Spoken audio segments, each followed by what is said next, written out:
La historia de América es la historia de sus conquistas. Diferentes potencias colonizadoras la ocuparon durante siglos.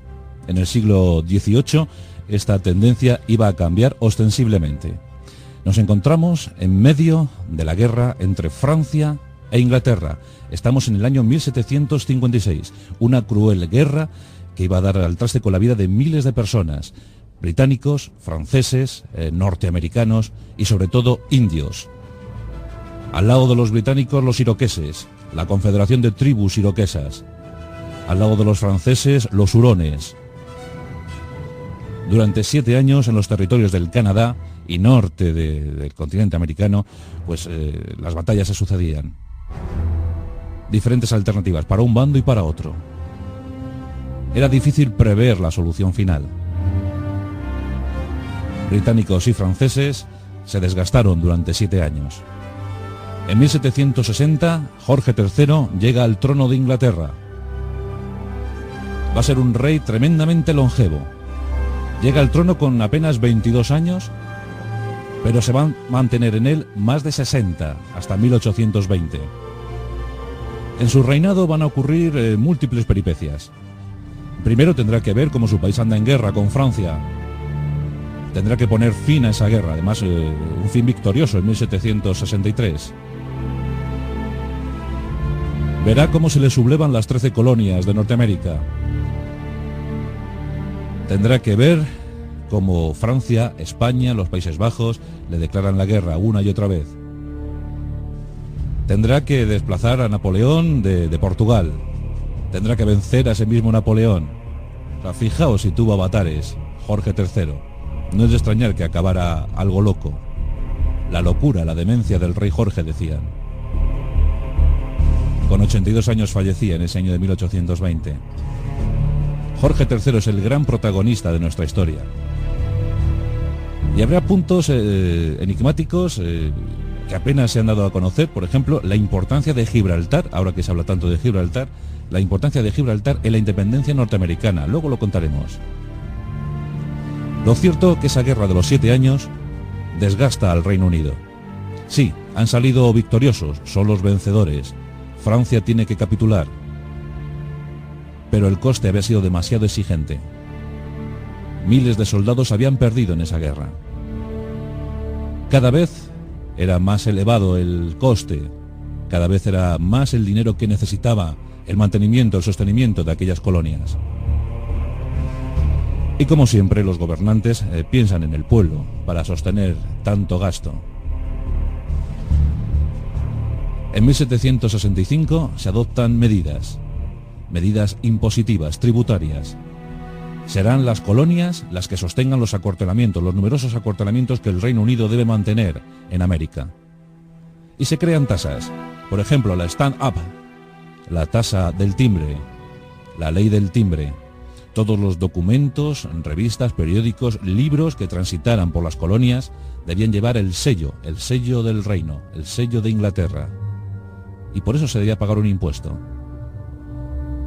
Esto crea los primeros desasosiegos, las primeras incertidumbres entre los coloniales. La gente se empieza a preguntarse si realmente el vínculo con la metrópoli es tan necesario. Hay habitantes muy afines a los intereses de Inglaterra. Son los King Friends, los amigos del rey. Pero en el otro lado, en el lado de los colonizadores, comienza a aflorar un sentimiento. Hermandades secretas por todas las ciudades de las colonias. Son los hijos de la libertad, así se llamaban. Reuniones secretas, en el trasfondo de las tiendas, en las boticas de las farmacias. Los coloniales se reunían y soñaban con la libertad, empezaron a soñar con la independencia. Las 13 colonias exigen al rey, exigen a la metrópoli, que se derroguen esas leyes, que se prescindan de esas leyes, que se eliminen. Como la situación se pone algo tensa, el rey opta por derrogar la ley, por decir que la Stamp Act pasará a mejor vida. Pero en cambio se elevan otras normas, se aplican otras normas, se construyen nuevas leyes, nuevas imposiciones. Hay impuestos ahora para productos tremendamente vitales para el buen funcionamiento de las colonias. Es el caso del té, es el caso de la pintura, es el caso del papel, del vidrio o del plomo. Son materias fundamentales para que funcionen aquellas estupendas colonias. 13 colonias con casi 3 millones de habitantes. 3 millones de personas que se sienten abandonadas a su suerte, que se sienten explotadas, vampirizadas por la metrópoli. Los movimientos ciudadanos son cada vez más constantes. En 1770, la protesta llega a las calles de Boston. Los ciudadanos de Boston, de aquella localidad, salen a la calle. Los hombres del rey reprimen la manifestación y provocan los primeros 5 muertos. Los primeros 5 colonos que mueren en aquella tremenda guerra. Se estaba preparando una gran contienda. En 1773, los hijos de la libertad se reúnen secretamente en Boston. Han llegado 3 naves. 3 naves procedentes de Londres. 3 naves que contienen té. Ese té lleno de impuestos. Ese té que los bostonianos se niegan a consumir. En esos momentos de 1773 existía un auténtico complot, un auténtico boicot a todos los productos de la metrópoli.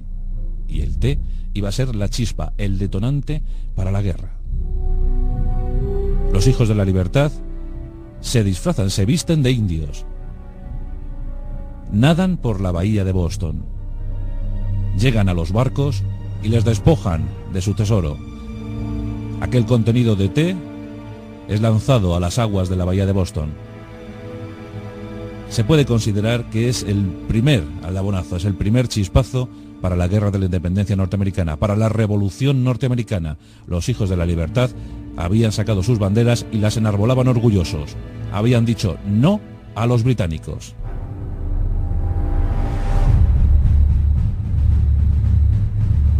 Tambores de guerra resuenan por las 13 colonias. En 1774 se reúne por primera vez el Congreso de aquellos padres de la patria. Es la primera vez que los congresistas se reúnen, es la primera vez que discuten, que elaboran leyes, que debaten sobre la hipotética independencia. Ya no caminarán más al lado de Inglaterra. Algunos todavía mantenían posiciones muy enfrentadas a los independentistas. Pensaban que con Inglaterra era mejor. Que con quién mejor iban a caminar que con Inglaterra. Pero en ese momento ya los rebeldes, los congresistas, han tomado una decisión. Hay que hablar de los derechos humanos, hay que hablar de los derechos civiles, hay que hablar de los derechos fundamentales para la futura nación. Nos encontramos en la madrugada del 18 al 19 de abril de 1775. Miles de hombres se aglutinan en torno a las levas voluntarias. Sí, son voluntarios. Empiezan a intuir lo peor. Son conocedores que la metrópoli va a enviar refuerzos. Inmensos contingentes se están preparando en el Reino Unido. Se habla entonces de sublevación, se habla de estados rebeldes. No se habla de guerra abierta. Nos encontramos en Lexington.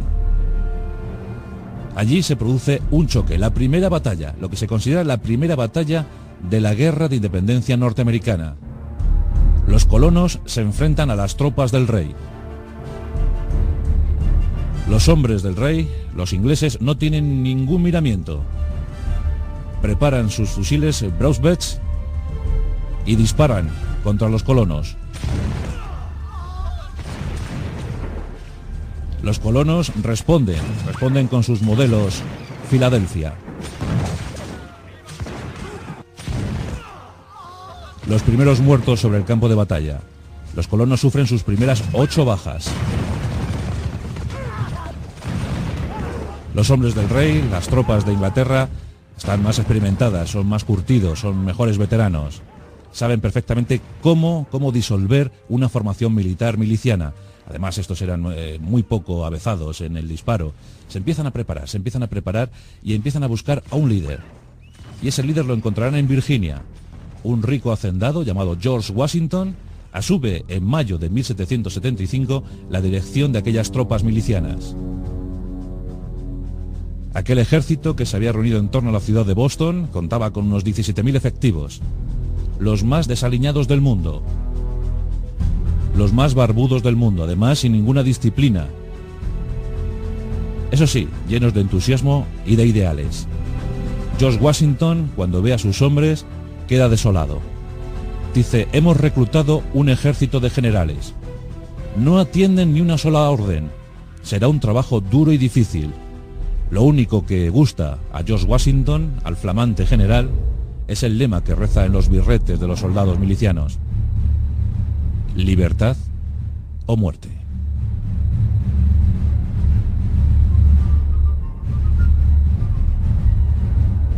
Los hombres de Washington empiezan a diseñar planes de batalla. Atacan como guerrilleros. Dan golpes certeros a los hombres de Inglaterra, a los soldados de Inglaterra. Y así durante meses, pero el resultado se presume incierto y siempre negativo para el lado sublevado. Los soldados ingleses eran demasiado buenos, disparaban demasiado bien. En ese tiempo surge un nuevo modelo de fusil, el modelo Pennsylvania. Es un fusil de cañón más largo que el Browsbest de los ingleses y además es más certero en la puntería. Los hombres de Washington se convierten durante meses en auténticos tiradores de élite. Aquellos fusiles Pennsylvania iban a dar muy buenos resultados. El tirador de élite miliciano era capaz de acertar a 80 metros de distancia y eso era mucho para la época.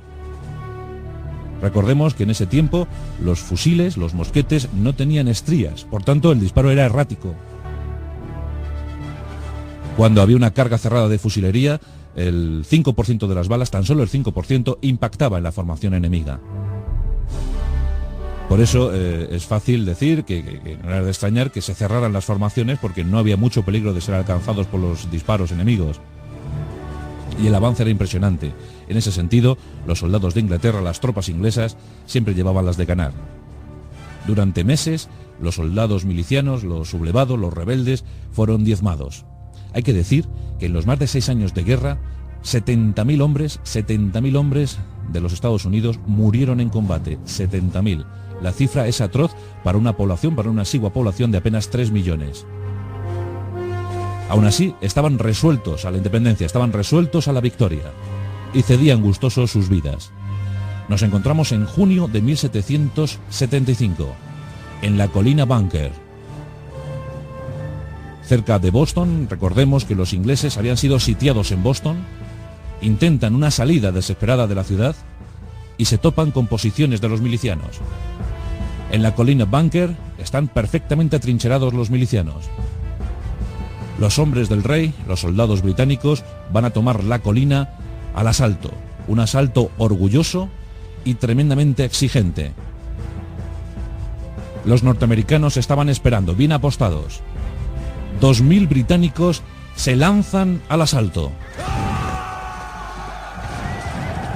Durante minutos van avanzando, a sangre y fuego. Los norteamericanos, sorprendentemente, no ceden un ápice. Retroceden a costa de muchas bajas, pero de forma ordenada, inusual hasta entonces. Los ingleses avanzan, pertinaces. Quieren tomar esa colina, quieren tomar la colina Bunker. Son 2.000.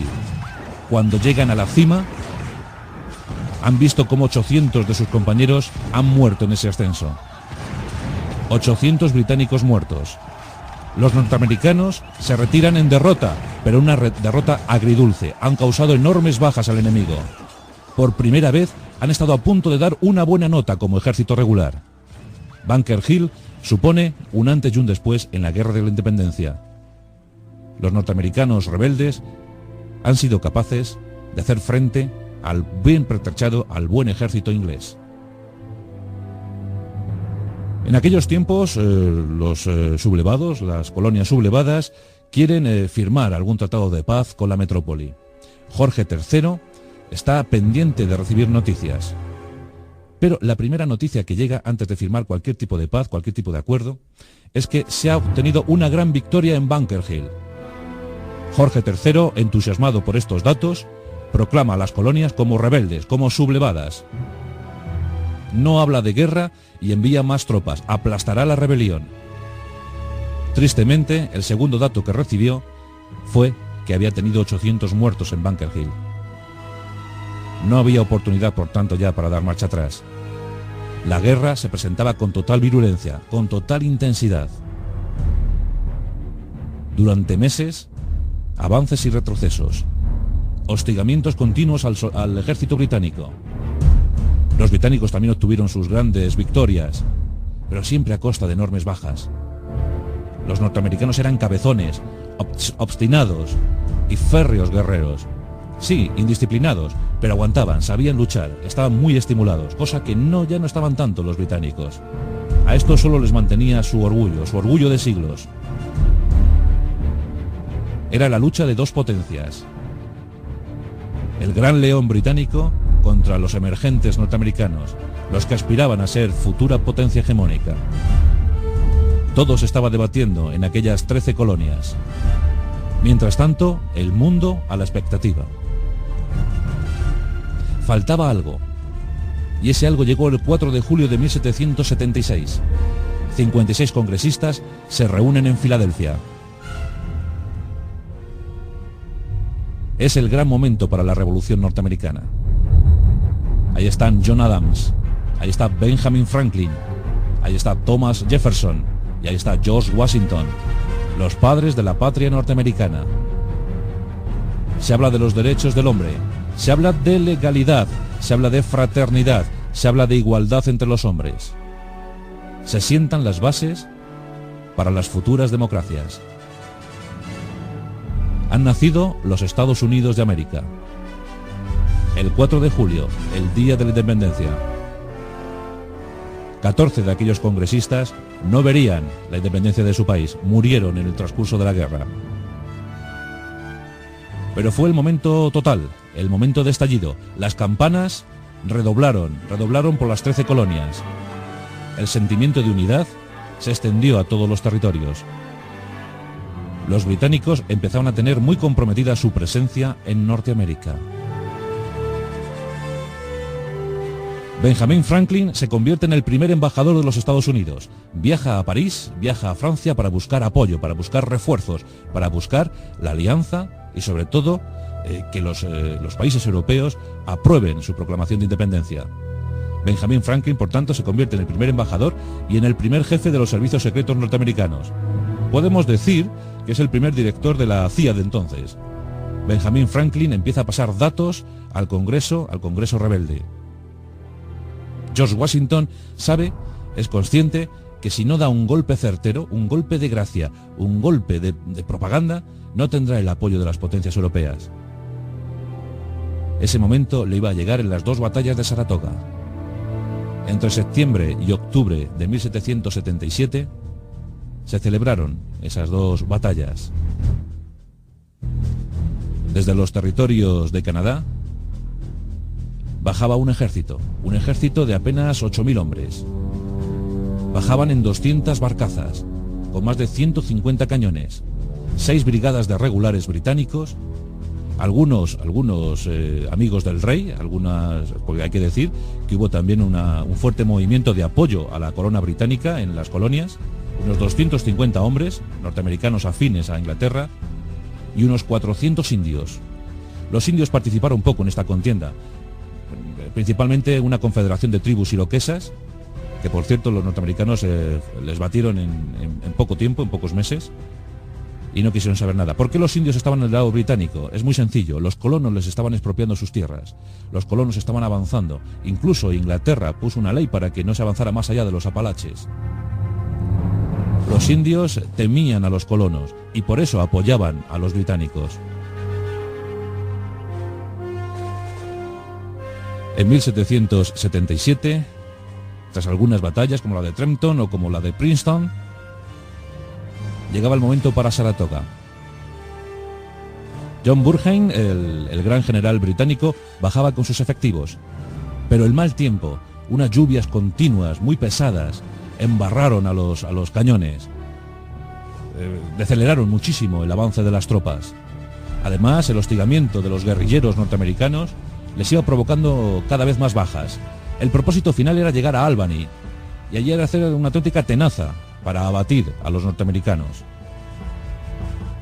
Pero en Saratoga esperaba Horatio Gates. Horatio Gates y sus hombres. Ahí estaba su general, Benedict Arnold, el que luego fue traidor, Benedict Arnold, y sobre todo una tropa ya muy experimentada en combate. Eran los hombres de Daniel Morgan, del coronel Daniel Morgan, vestidos con pieles, con sus fusiles Pennsylvania, en número de 500, estaban preparados para derribar muchos británicos. Dicen que eran los mejores tiradores de aquella guerra.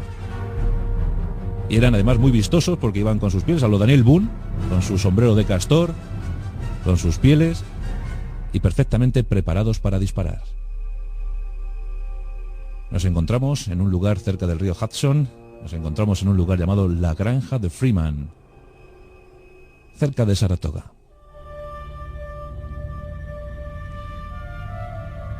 Durkheim ha destacado un contingente de alemanes. Hay que decir que los británicos utilizaron mercenarios alemanes, sobre todo de la localidad de Brunswick, utilizaron unos 17.000 mercenarios alemanes. Abundante presencia alemana en aquella contienda, en aquella guerra. Pues destacó un grupo de unos 600 para tomar un trigal cercano a aquella granja Freeman. Daniel Morgan y sus hombres estaban esperando. Daniel Morgan era un curtido veterano de 40 años y tenía a sus hombres en el bosque y en el trigal. Estaban esperando la llegada de aquellos hombres. Es el 9 de septiembre de 1777. Norteamérica está a punto de alcanzar el episodio definitivo para su presentación en sociedad.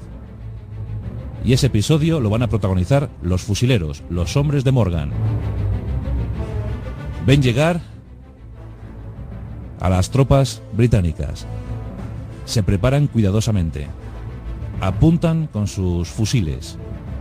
Y a una orden de Morgan, inician el fuego. Los británicos son pillados por sorpresa.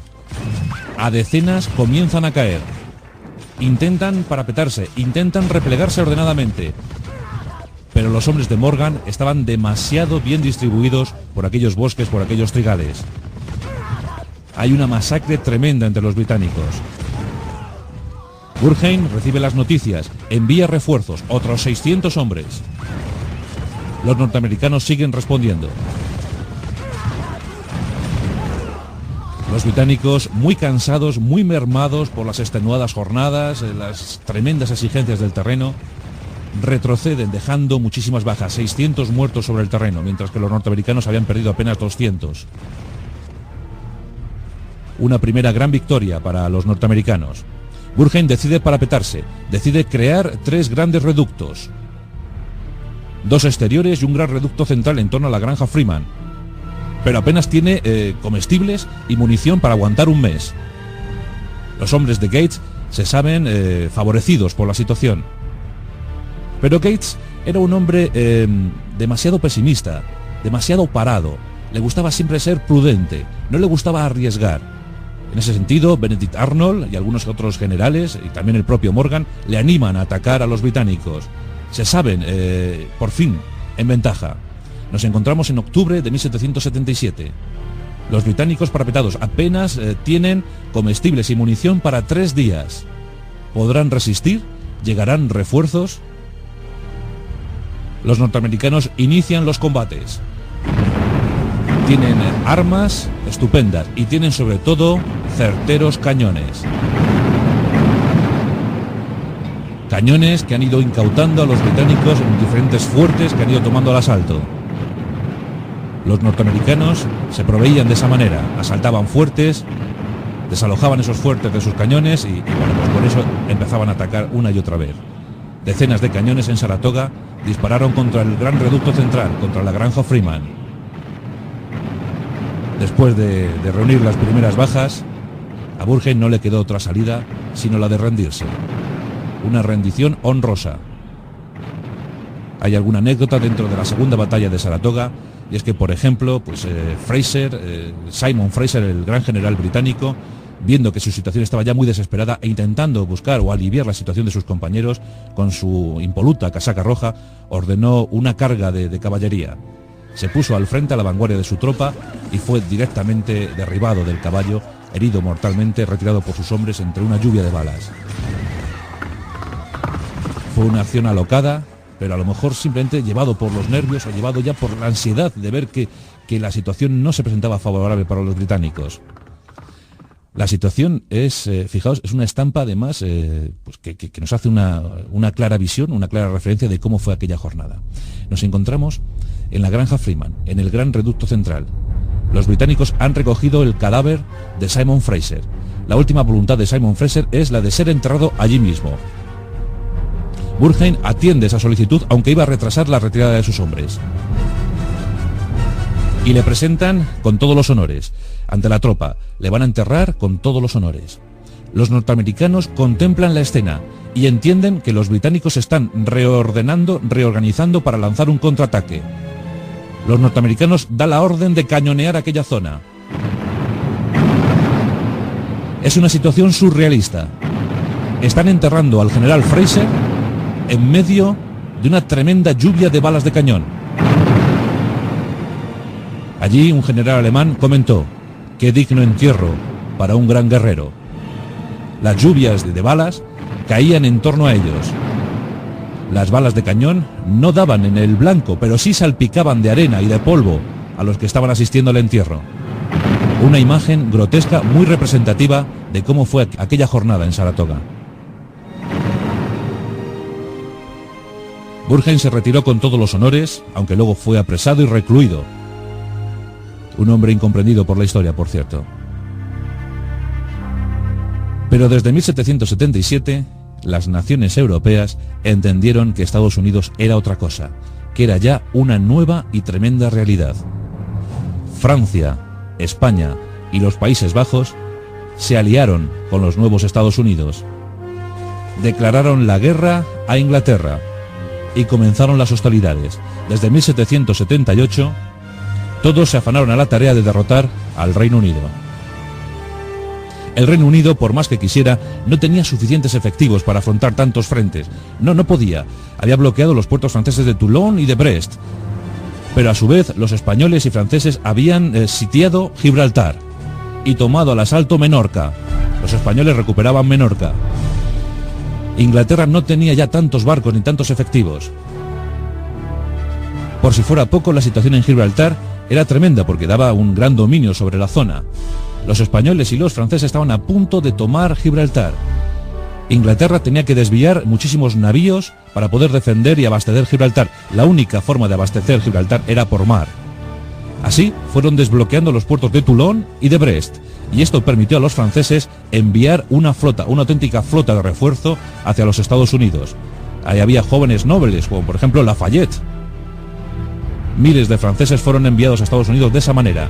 Gracias al bloqueo que los españoles y franceses hicieron de Gibraltar, los franceses pudieron salir a socorrer a los angustiados norteamericanos. Inglaterra optó por defender Gibraltar. Y esa fue a lo mejor la causa de su perdición en los Estados Unidos. De esa manera Gibraltar se convirtió en la clave, se convirtió en un factor determinante para la independencia de los Estados Unidos. Qué curioso, ¿verdad? Inglaterra optó por aquel peñón, por aquella roca, antes que por sus 13 colonias sublevadas de los Estados Unidos. Qué paradojas tiene la historia. Los franceses fueron un auténtico alivio. Con su esfuerzo bélico pudieron socorrer a los norteamericanos. España, por su parte, también hacía de las suyas. Ayudaban con pertrechos, con materiales, con dinero. Gracias a la guerra de independencia, España recuperó Menorca y también la Florida. Francia pudo recuperar algunas posesiones en el Caribe.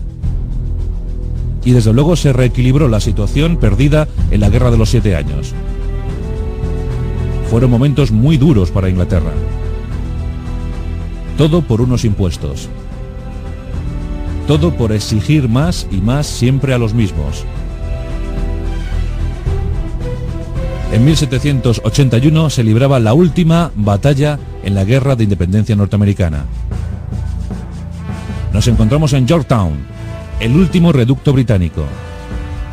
El bloqueo francés ha hecho sus efectos. Casi 4.000 británicos se encuentran sitiados en Yorktown, envolviéndoles 16.000 aliados, entre norteamericanos, entre milicianos y franceses. En octubre de 1781 se da la orden de asaltar Yorktown. Los cañones de los milicianos y franceses retumban en el escenario de Yorktown. Los primeros bastiones británicos caen sin ningún problema. En pocas horas, el gobernador de Yorktown entiende que no recibirá abastecimiento, que no recibirá refuerzos, que aguantar simplemente va a suponer una masacre para sus tropas. Ante todo diplomático, decide negociar. En la última batalla, en la de Yorktown, murieron 156 británicos, 52 franceses y tan solo 20 milicianos norteamericanos. Fueron los últimos muertos en la Guerra de Independencia.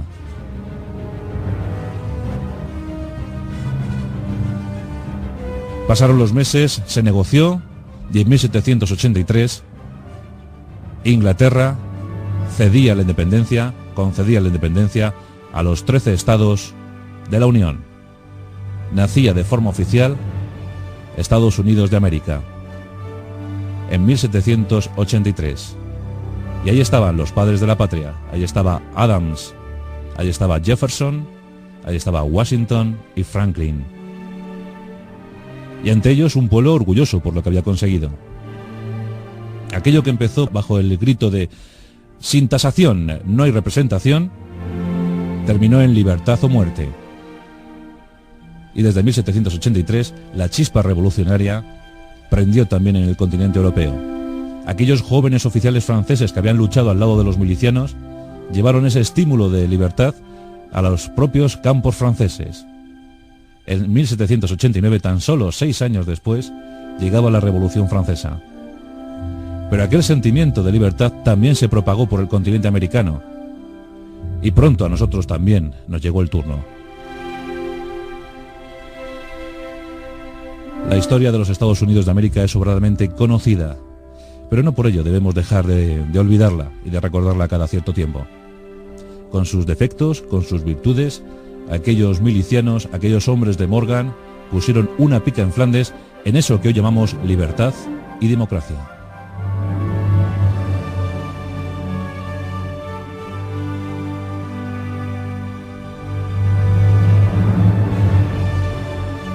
Y nos quedamos con la última imagen en esas montañas rocosas, las 4 caras de los padres de la patria norteamericana, aquellos que en Filadelfia dijeron no al rey Jorge III. Y por si acaso al fondo, los fusileros, los hombres salvajes, como decían, aquellos hombres de Daniel Morgan, aquellos hombres, aquellos tiradores de élite, surgidos de las montañas, surgidos de las trampas de los castores o de los bosques, que dieron una piedra de toque, dieron un buen punto, una buena nota en la jornada histórica de Saratoga. Y su fusil, el modelo Pensilvania.